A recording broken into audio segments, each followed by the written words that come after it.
Em fevereiro de 2011, Henry Cavill, de 27 anos, foi anunciado como o novo Superman. A revista Entertainment Weekly publicou uma edição que falava sobre como este ator pouco conhecido foi selecionado por Zack Snyder para protagonizar seu próximo filme, Man of Steel.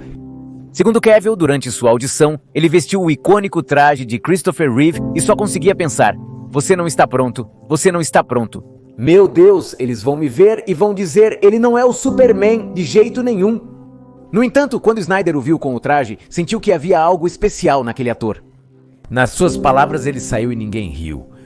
Outros atores vestiram o traje e parecia uma piada, mesmo que fossem grandes atores. Henry colocou e projetou essa calma e confiança que me fez dizer: "Uau, este é o Superman." Quase 12 anos se passaram desde a publicação desta revista e, infelizmente, o Superman de Cavill não apareceu tanto quanto gostaríamos. Vimos ele em Homem de Aço sem sequência, Batman v Superman, focado no Batman com opiniões divididas, e na Liga da Justiça em duas versões, aparecendo apenas no final. Seu personagem também teve outras duas mudanças sem Cavill, em Shazam e Peacemaker, e recentemente ele apareceu brevemente em Black Adam, um filme promovido como o retorno de Cavill ao papel. Semanas depois, Cavill anunciou em suas redes sociais que não voltaria a ser o Superman devido a mudanças na situação. O Superman de Henry Cavill tinha um grande potencial que nunca foi totalmente explorado. E certamente é estranho ver como a Warner deixou seu herói icônico no banco por tanto tempo. Neste vídeo, vamos discutir a fundo a situação para entender melhor por que a Warner toma decisões súbitas e estranhas, especialmente em relação ao Superman. A internet é um lugar cheio de polêmicas onde é fácil se perder, mas aqui organizamos as informações confiáveis e apresentamos de forma ordenada para que você esteja a par de tudo. No capítulo de hoje, a ascensão e queda de Henry Cavill. O Homem de Aço apresentou uma abordagem completamente nova do Superman, diferente de adaptações anteriores. Aqui, o Homem de Aço não era esse personagem perfeito que sempre sabe o que é certo, mas sim um filme que nos mostra os primeiros passos de Kal-El em seu caminho para se tornar o herói icônico que está destinado a ser.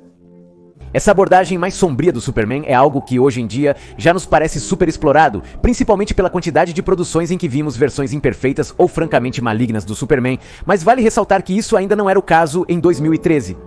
Eu me lembro que adorei essa abordagem porque era algo muito diferente do que já tinha visto nos filmes de Christopher Reeve e Superman Returns, mas muita gente não viu dessa forma. Essa nova abordagem gerou reações mistas do público e da crítica, já que muitos não se identificaram com esta versão do personagem. Cenas como a destruição de Metrópolis, a morte de Zod por Superman e quando Jonathan Kent diz a Clark que talvez não devesse ter salvado seus colegas foram muito criticadas. O filme tem aprovação de 56% da crítica e 75% do público no Rotten Tomatoes. Isso provavelmente afetou a bilheteria, arrecadando apenas 668 milhões de dólares mundialmente, com um orçamento de 225 milhões. Você pode estar pensando que arrecadar mais do que o dobro é um sucesso. Mas neste número faltam os custos de marketing, e além disso, a Warner esperava mais do personagem. Para colocá-lo em contexto com outros filmes do mesmo ano, com um orçamento de 150, com um orçamento de... E Iron Man 3 arrecadou 1.200 milhões de dólares.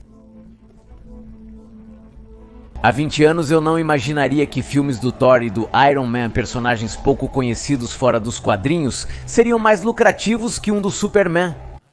Ainda assim, Man of Steel gerou lucro, e a Warner continuou com seus planos de estabelecer este filme como o primeiro em seu novo universo cinematográfico, um que seria desenvolvido por Zack Snyder e teria a missão de competir contra o bem-sucedido universo cinematográfico Marvel. 3 anos depois, saiu o próximo filme deste universo, Batman v Superman.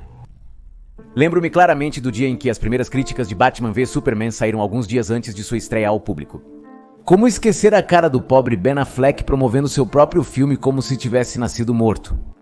A grande maioria delas criticava fortemente o filme por sua execução, tom e, acima de tudo, por se sentir apressado, já que o filme não só nos apresentou um conflito entre Batman e Superman, mas também apresentou subitamente a Liga da Justiça e tinha como vilões Lex Luthor e Doomsday, retomando elementos do arco da morte do Superman no processo. Não só isso, mas cenas como a de Martha também dividiram a opinião dos fãs, alguns dizendo que era algo genial e outros dizendo que não fazia sentido. O maior problema, a meu ver, é que o filme falhou com o personagem do Superman. Como o filme se concentra mais no Batman, o Superman é relegado a um segundo plano, tornando-se um personagem reativo em vez de um motor da trama. A morte do personagem não é tão emocionante quanto deveria. Contudo, é preciso fazer um importante esclarecimento. Snyder queria que Batman v Superman durasse 3 horas, mas o estúdio ficou receoso em lançar um filme de super-heróis tão longo e alterou a duração pouco antes da estreia. A versão Ultimate Cut de 3 horas revelou que a maioria das cenas cortadas eram de Henry Cavill, o que explica a sensação de que seu personagem não foi bem desenvolvido. E este é um padrão recorrente que vamos ver nesta história, que a Warner está sempre reagindo subitamente às situações, como se ouvisse as críticas e tomasse decisões repentinas, o que muitas vezes faz com que as coisas piorem. Batman v Superman atualmente tem 29% de aprovação da crítica no Rotten Tomatoes e 63% de aprovação do público. Do lado econômico foi melhor, pois arrecadou 872 milhões de dólares com um orçamento de 250 milhões. No entanto, novamente, a Warner esperava mais da trindade da DC. Para colocar em contexto, o filme Civil War do mesmo ano arrecadou 1.100 milhões de dólares com o mesmo orçamento. Henry Cavill, por sua vez, promoveu o filme colocando sua melhor cara e dizendo que era um filme feito para os fãs e não para a crítica. Já sabem, a velha confiável. A Warner não estava apenas reagindo aos resultados de bilheteria.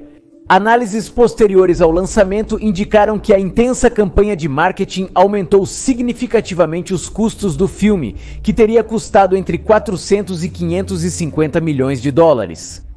Mas o mais importante é que não atendeu às expectativas do estúdio, tanto em termos econômicos quanto na recepção do público. Batman v Superman se tornou um dos filmes mais controversos entre os fãs de quadrinhos, fazendo o estúdio duvidar de todo o universo de Snyder. Desde então, o estúdio começou a criticar mais o tom escuro e violento proposto por Snyder para seus filmes, levando-os a tentarem grandes mudanças no filme de David S. Goyer de Esquadrão Suicida, que visava expandir o universo de Snyder.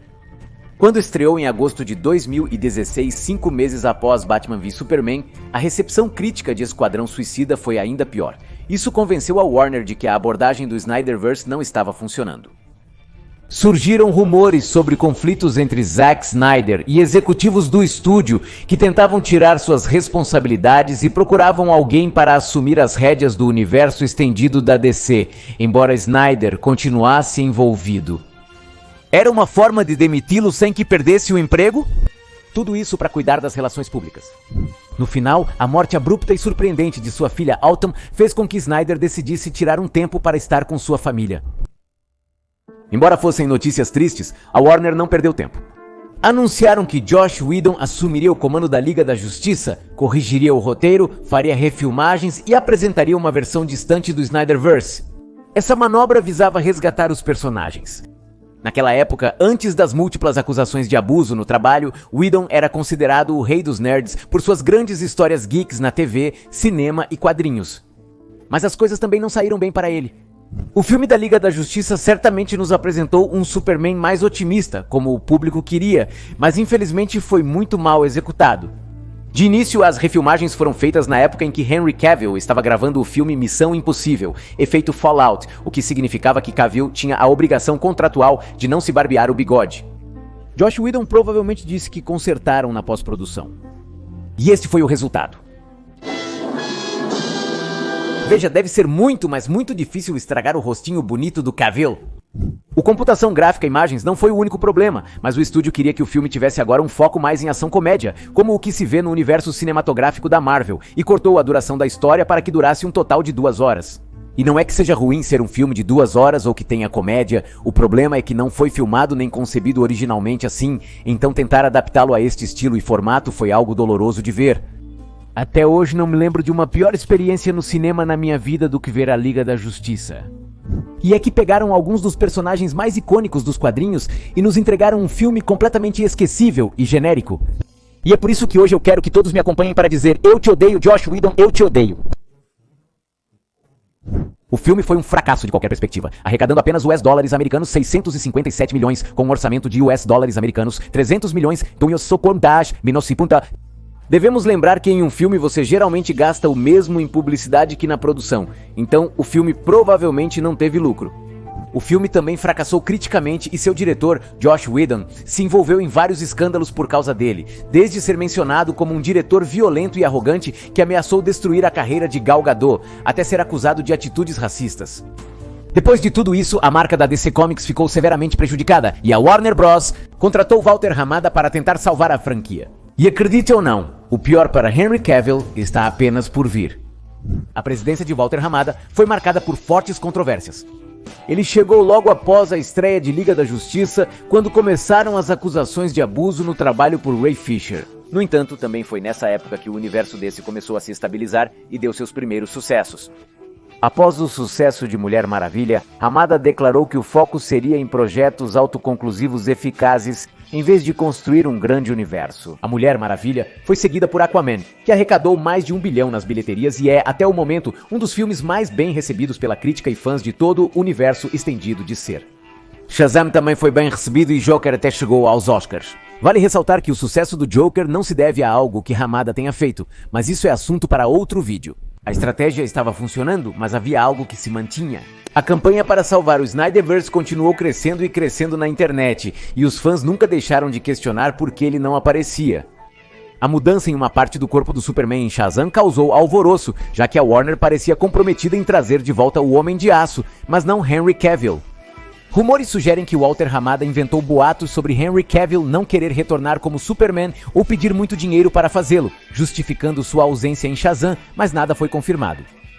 O ator, por outro lado, nunca se pronunciou sobre o assunto e, quando questionado sobre o Superman e o Snyderverse, sempre respondia de forma positiva e ambígua. Na verdade, ele ficou tão calado que foi o único ator que não disse nada sobre o Snyder Cut até que Zack Snyder confirmou que, de fato, seria uma realidade quando todos os outros membros da liga já o tinham feito antes. Cavill manteve-se leal a Warner. Em maio de 2020, durante uma transmissão ao vivo, Zack Snyder anunciou que o famoso Snyder Cut finalmente seria lançado na plataforma Home Box Office Max, após muitas polêmicas. Este filme foi muito melhor recebido tanto pela crítica quanto pelo público. No entanto, por ser um projeto para streaming, não pudemos ver um resultado como tal na bilheteria. O caminho para o Snyder Cut é um tema longo demais para ser abordado aqui, mas já tenho um vídeo completo sobre isso na descrição. O papel do Superman no filme foi limitado, pois a história focou mais no Flash e no Cyborg, membros da Liga ainda não apresentados ao público. Tivemos uma bela cena do Superman com o traje preto, lembrando os ensinamentos de seus pais, com referências bíblicas, mas o filme não aprofundou muito mais no personagem. Então, se você perceber, em 7 anos o Superman de Henry Cavill quase não foi desenvolvido. É verdade que ele morre e revive, o que lhe dá uma visão diferente do mundo, mas isso não é muito explorado na tela, já que suas aparições após reviver são escassas.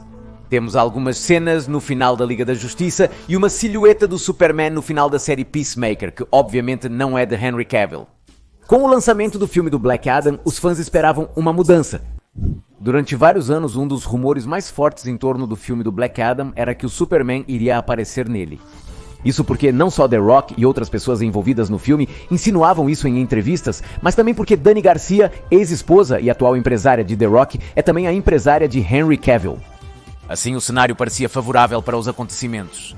E sim, o milagre aconteceu. Mais ou menos. No final de Black Adam, vimos Henry Cavill retornar como Superman em uma participação especial. E nos dias seguintes à estreia, The Rock contou como a Warner não queria trazê-lo de volta e como foi muito difícil para ele e sua produtora garantir essa participação especial. Cavill publicou uma mensagem esperançosa em suas redes sociais dizendo que estava de volta como Superman e que havia grandes coisas no futuro para o personagem. Não apenas isso, mas ele também desistiu da 3ª temporada de The Witcher e Joe fez um vídeo muito longo do que poderíamos ver em Homem de Aço 2. Fiquei como uma idiota, não é? Todos sabemos o que aconteceu depois, mas a questão é: por que a Warner Brothers anunciou o retorno de Henry Cavill e logo em seguida o demitiu? Como sempre, tudo tem a ver com dinheiro. O filme Black Adam foi produzido pela Seat Box Productions, propriedade de Dwayne Johnson, The Rock e Dani Garcia, gerente de Henry Cavill. A intenção de The Rock era fazer de Black Adam um sucesso de bilheteria para que depois a Warner Bros. O considerasse junto com sua empresa para liderar o universo DC. De fato, em uma entrevista para Variety, Johnson disse: "A melhor posição em que eu poderia estar na DC é como consultor." Por isso, ele promoveu Black Adam intensamente, comparecendo a muitos eventos, postando bastante e lutando pelo retorno de Cavill, algo que esperava ajudar na bilheteria. Infelizmente, Black Adam só conseguiu arrecadar 391 milhões de dólares com um orçamento de 260 milhões. Lembre-se que aí você tem que adicionar outros 260 milhões de dólares em despesas de publicidade, o que nos diz que Black Adam foi um fracasso financeiro. The Rock afirmou que houve lucros, mas a Warner desmentiu essa informação. A crítica não foi muito favorável, mas o filme foi muito apreciado pelos fãs. Isso fez o plano de The Rock desmoronar. A Warner Brothers contratou James Gunn e Peter Safran para dirigir o universo DC. E pouco depois deste anúncio, começaram a surgir relatórios que diziam que Mulher Maravilha 3 havia sido cancelada, algo que já foi confirmado pela diretora Patty Jenkins, e que Aquaman 2 seria o último filme em que veríamos Jason Momoa no personagem, então tudo apontava para um reboot massivo para a franquia. Pouco depois, Cavill anunciou em suas redes que, infelizmente, seu tempo como Superman havia terminado. Se Black Adam tivesse sido o sucesso que estava planejado, agora estaríamos tendo uma conversa completamente diferente. Lembre-se que a Warner age assim, reagindo subitamente às situações. Infelizmente, parece que Cavill ficou preso no fogo cruzado de uma luta de poder entre duas pessoas, The Rock, que queria preservar fragmentos do Snyderverse, e James Gunn, que está mirando mais para um reboot. Na verdade, até existem relatórios que literalmente dizem que Henry Cavill foi um peão na luta de Dwayne Johnson para tentar controlar a DC Comics. Infelizmente, tudo ficou em acordos verbais e ocorreu quando James Gunn e Peter Safran estavam apenas iniciando suas atividades no novo escritório. No final, eles tinham ideias específicas, tinham que responder ao estúdio e novamente viria uma onda de grandes mudanças. Jenkins, de fato, saiu para negar que ela não queria voltar a trabalhar e garantiu que estava aberta para o que viesse, já que seu projeto não poderia avançar. Cavill também disse algo semelhante em seu Instagram ao escrever que eram decisões e mudanças do estúdio. Acho que foi muito doloroso para todos ver este post de Henry Cavill dizendo que seu tempo como Superman havia chegado ao fim, quando há pouco tempo ele havia dito justamente o contrário. No fim das contas, Cavill ficou como o cachorro no meio do fogo cruzado. Por um lado, não há como ele voltar para The Witcher, por outro lado, tiraram seu papel dos sonhos alguns dias depois que ele anunciou com grande alarde seu retorno. Relatos recentes afirmam que Gunn está considerando as opções disponíveis. Diz-se que Ben Affleck poderia dirigir, que Black Adam poderia voltar depois, que as portas estão abertas. E nós, como fãs regulares, geralmente vemos nesse tipo de comentários um sinal de esperança. Mas temos que levar em conta que na maioria dos casos, esses comunicados são intencionalmente ambíguos para não se comprometerem com nada concreto. Há conversas de que Ben Affleck vai dirigir um filme da DC. Qual? Não se sabe quando e em qual projeto, mas não fecham a porta para colaborar com Henry Cavill no futuro. Não se sabe quando. Trata-se de ser ambíguo para que as pessoas vejam um raio de esperança, como nesta cena de um casal de idiotas. Quero te perguntar, quais são as chances de que Ben Affleck volte a ser Batman? Eu diria... Como 1 em 1 milhão. Você está me dizendo que há uma chance? Enquanto isso, Cavill começará a estrelar Warhammer 4000 para Prime Video, uma adaptação de um videogame que ele gosta muito, mas até que não tenhamos um anúncio oficial de algo maior, esta série parece mais um prêmio de consolação. Você acha que ele deveria começar uma campanha maior para se tornar o novo James Bond? Essa situação me incomoda demais. Eu estava ansioso para ver o Superman de Henry Cavill ser desenvolvido em uma sequência merecida, pois seu personagem tinha muito potencial não aproveitado. Por outro lado, também sinto que ele era o que menos ia ganhar em toda essa luta de poder dentro da DC, e foi o que mais perdeu, o que me parece injusto. The Rock, bem, ele é The Rock. Certamente continuará fazendo os mesmos papéis de sempre e logo verá Black Adam apenas como um momento ruim, apesar de ter dito que continuará explorando a melhor forma de usar o personagem no multiverso DC. Isso não vai acontecer, você sabe. James Gunn tem um grande desafio pela frente e espero que esteja à altura. Considero-o um escritor talentoso, mas até agora mostrou um alcance limitado de estilos. Espero que a Warner confie nele e o deixe trabalhar sem decisões precipitadas só porque algo não funcionou bem na primeira vez. Os fãs da DC precisam de estabilidade. Se optaram pelo reboot, que se comprometam com isso. Gunn mencionou que o Superman é a maior prioridade do estúdio hoje, sem Cavill. Então espero notícias de uma nova adaptação em breve, já que ficamos muito tempo sem um filme do personagem.